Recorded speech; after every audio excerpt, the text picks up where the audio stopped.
to Mr. Netanyahu's demands. There's no strategy. That's what we're trying to do. There is no end state other than the likely eventual disintegration or destruction of Iran, which is ultimately what we're trying to achieve at this point.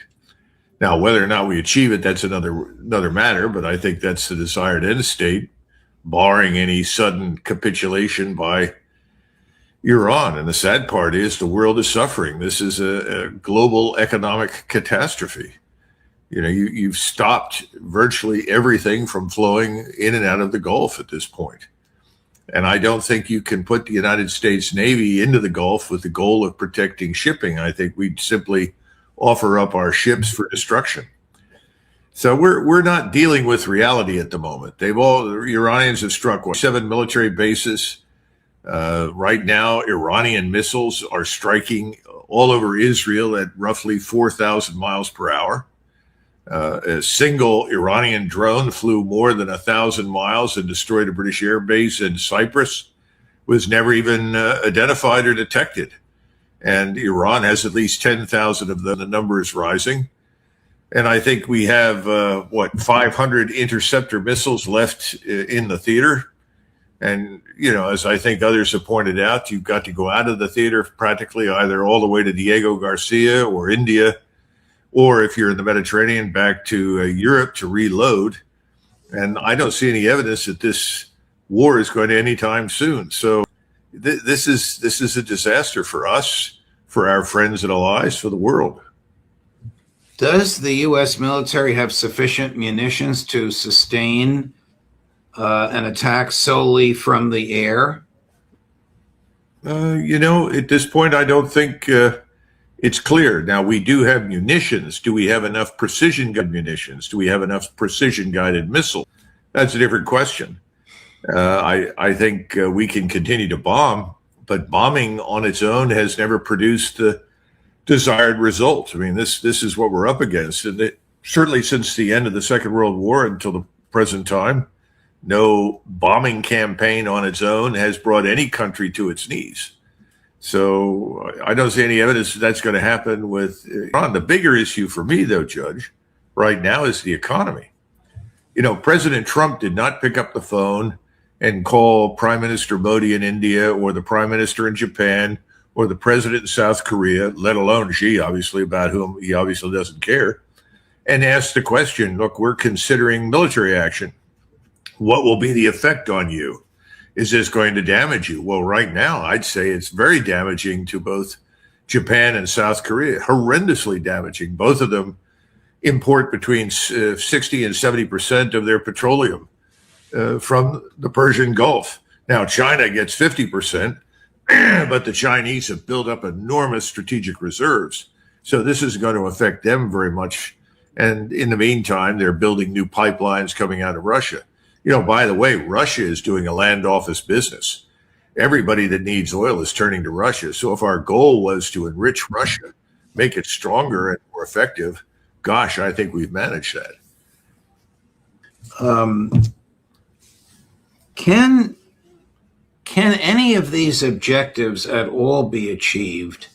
The destruction of all of Iran's offensive weaponry, which I understand the vast majority of it hasn't been used yet or even revealed. It's still underground.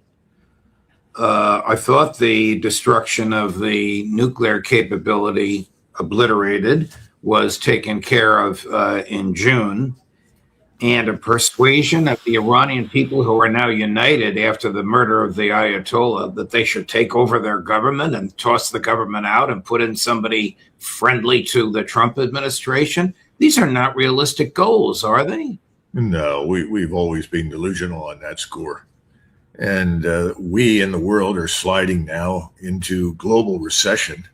That's certainly not going to make us terribly popular. It's certainly not going to hasten the end of the war for the purposes that we're waging it, but we may ultimately have to pull out because of enormous pressure from the rest of the world that says, you've created a disaster, you've got to leave. That could happen. I think right now there are other things about which the administration is not talking. I think our era of local or regional hegemony in the Middle East is over. I think we're going to be swept completely out of the Persian Gulf. Now, will the Persian Gulf be rebuilt? Probably. Will someone finance it? I guess so. But there are going to be new rules, and we're not going to be there. I mean, why would you welcome us back in? Because the population certainly doesn't want us there. That's increasingly obvious. The ruling elites wanted us there on the assumption that we would protect them. Well, we've turned out to be incapable of protecting them. So this whole notion of deterrence has been lost. And I don't think this bombing campaign is going to restore it. So right now, this whole thing is burning down the economy. Everything that needs petroleum is absent from all the major countries in the world except ourselves, and to some extent also in Egypt, Europe. So I don't see us achieving the real goal, which is that we have a sort of Battleship Missouri ceremony where Trump steps up and accepts the surrender of Iran. I don't see that occurring, and I don't think the Chinese and the Russians will let that occur. What will the Chinese and Russians do if it looks as though the United States is effectively degrading the infrastructure and governmental structures in Iran? Well, China has, of the two, the greatest interest in the survival of the Iranian state and nation. They're not going to welcome any attempts to break it up. The Russians won't like it either. Now, the Russians want to finish up the war in Ukraine, and I think that's their primary focus.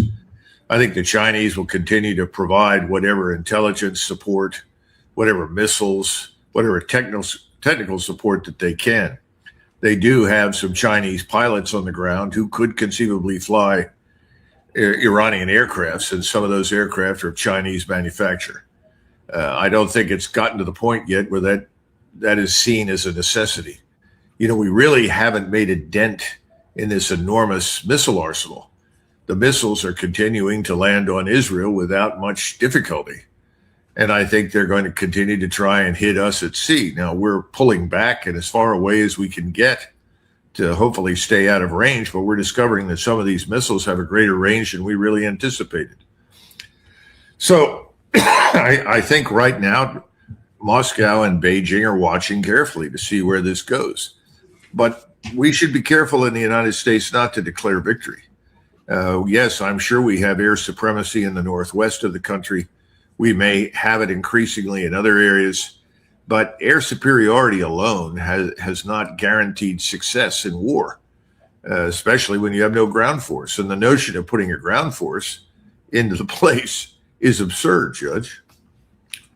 There be pressure put on President Trump by the Arab magnates in the Gulf who want this war over so that they can get back to their production of oil and living their ultra-rich lives. Well, aren't these attacks on Doha chasing the wealthy elites away? Oh, I'm sure some of them have left. I mean, that's what the Emir of Kuwait and his family did, is came clear the Iraqis were on their way. So no doubt they're in London or somewhere in Switzerland. I have to understand something. For the vantage point of the general Arab populace, the ruling elites, whether they're in Riyadh or they're in the Emirates, are all seen as members of the Epstein class. Right now, the Arab populations there are not exactly cheering on us and their elites. They see us as the enemy.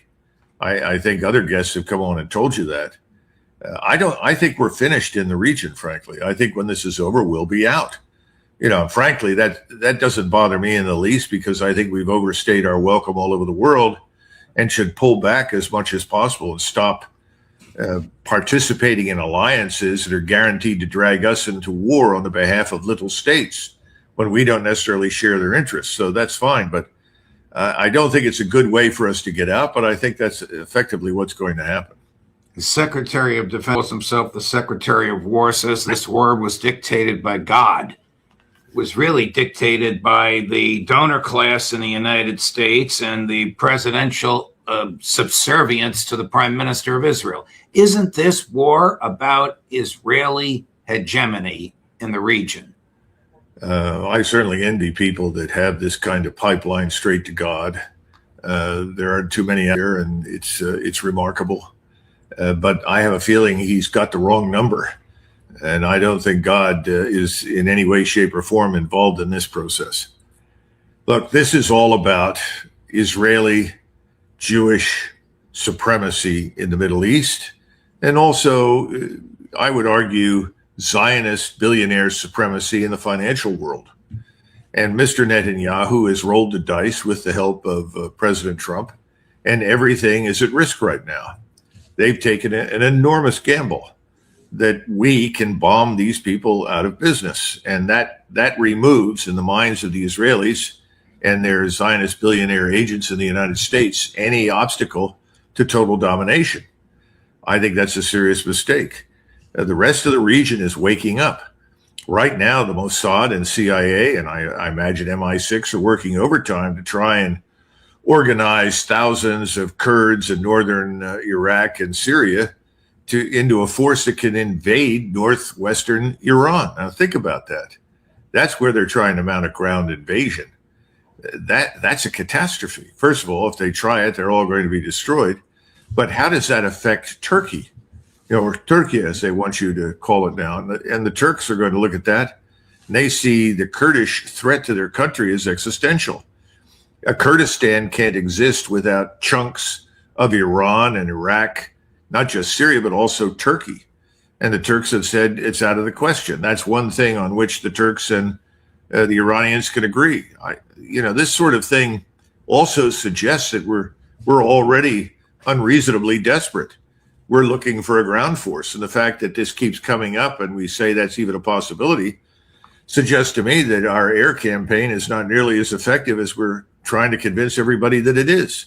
And just keep something in mind, Judge. If you tried to move forces into Saudi Arabia or through Israel into Syria or something in today's world, they'd be destroyed before they got off the boats. If they got off the boats, they'd be destroyed as they concentrated in the harbors.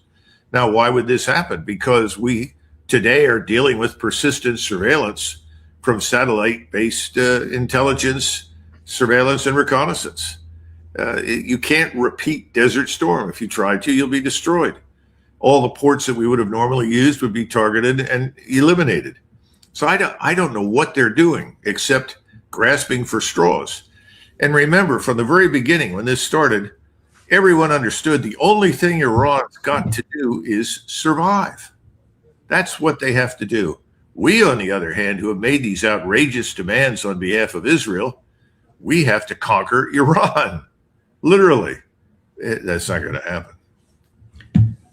Twice in the last 9 months, the president has sent his real estate agent negotiators to negotiate with Iran in negotiations that were essentially a fraud, a deception, and the creation of a false sense of security. The very same thing happened in this weekend as happened in June. It was even a little bit more elaborate this time around because Secretary of State Rubio announced he was flying to Israel on Monday, again, to create the false sense of security. My question is, how will this affect talks between the United States and Russia? What does the Kremlin think of the credibility of the United States, the Trump administration, and Trump's negotiators? I doubt seriously that anyone in Moscow or Beijing, or for that matter, anywhere today, is likely to believe very much of anything they say. And why wouldn't they? I think, Judge, you've asked me repeatedly for some time over the last 8-9 months, will we attack Iran? Do you think we're going to attack Iran? And I have always said yes. And the only question was never if, but when.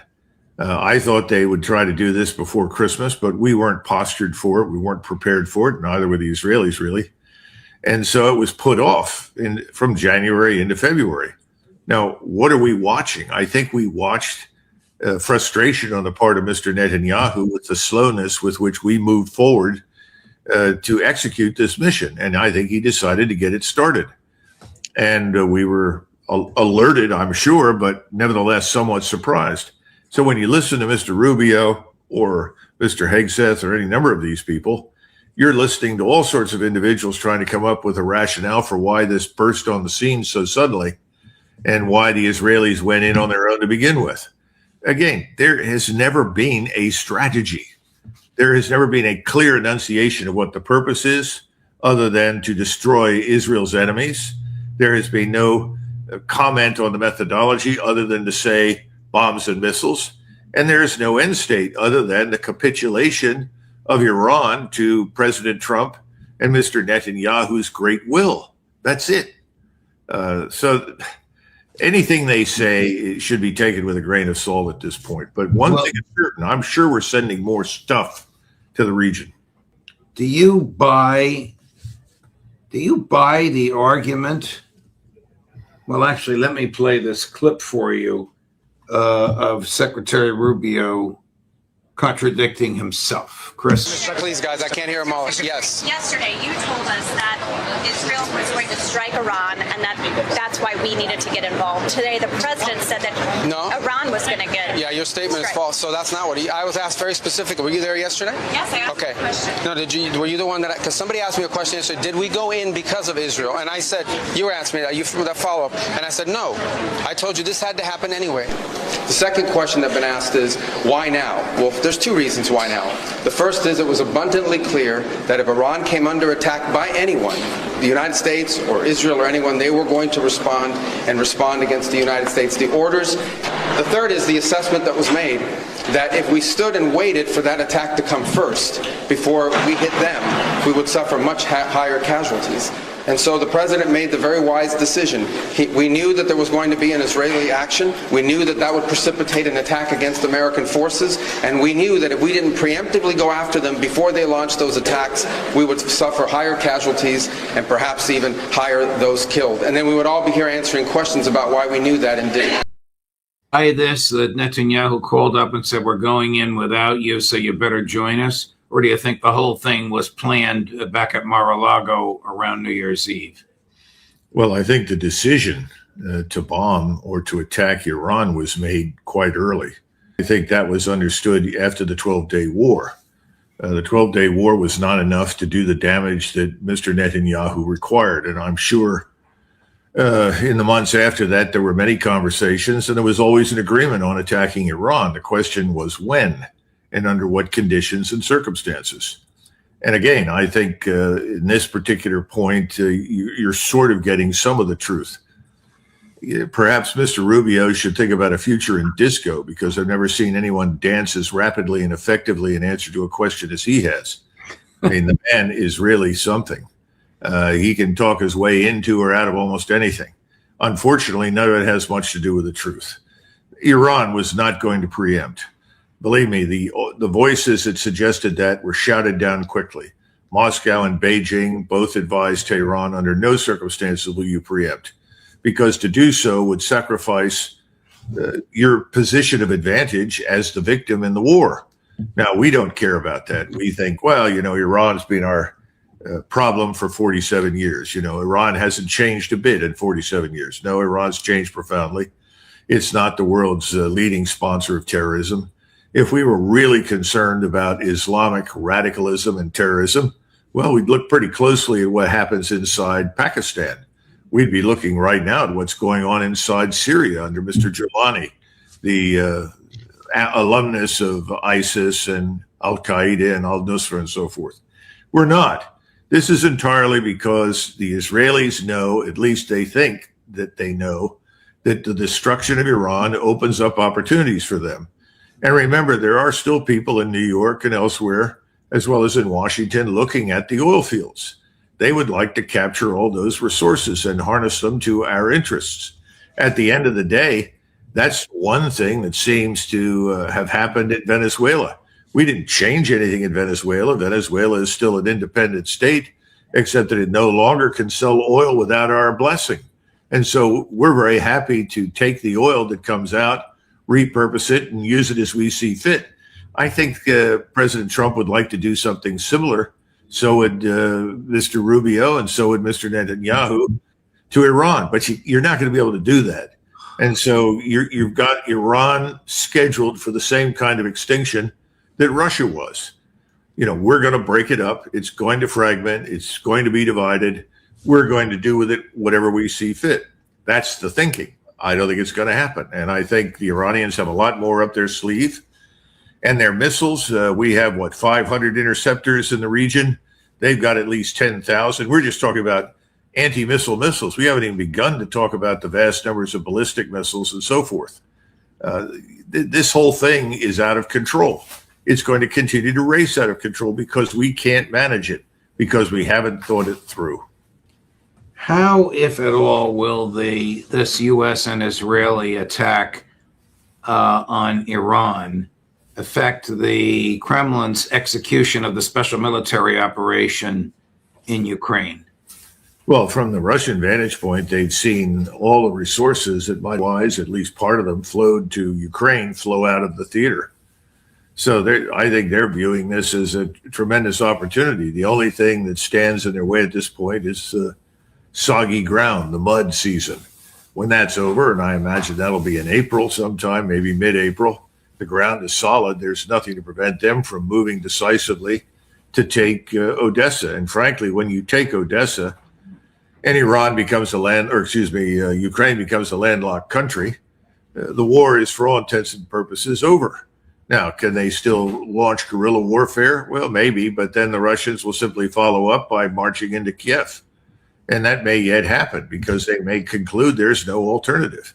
We are trying to sustain that, as well as sustain this crazy bomb and air and missile campaign against Iran. We're overstretched. There's no question about it. The president made a bed, so to speak, that's going to be very difficult for Republicans to sleep in.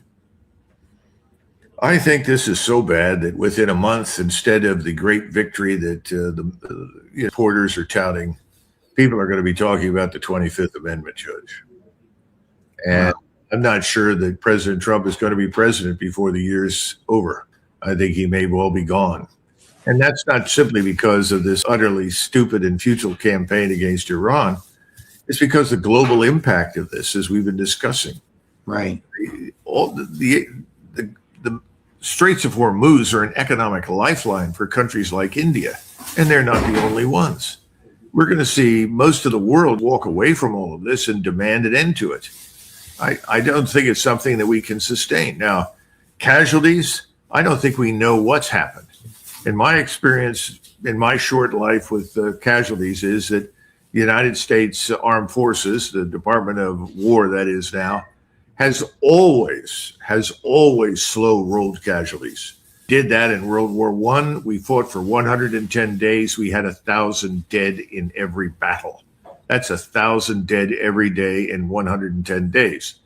Now, did we tell everybody about that? No, we slow-rolled it because the population inside the United States that didn't want to go into World War I anyway was becoming very uncomfortable with the casualties that were coming back.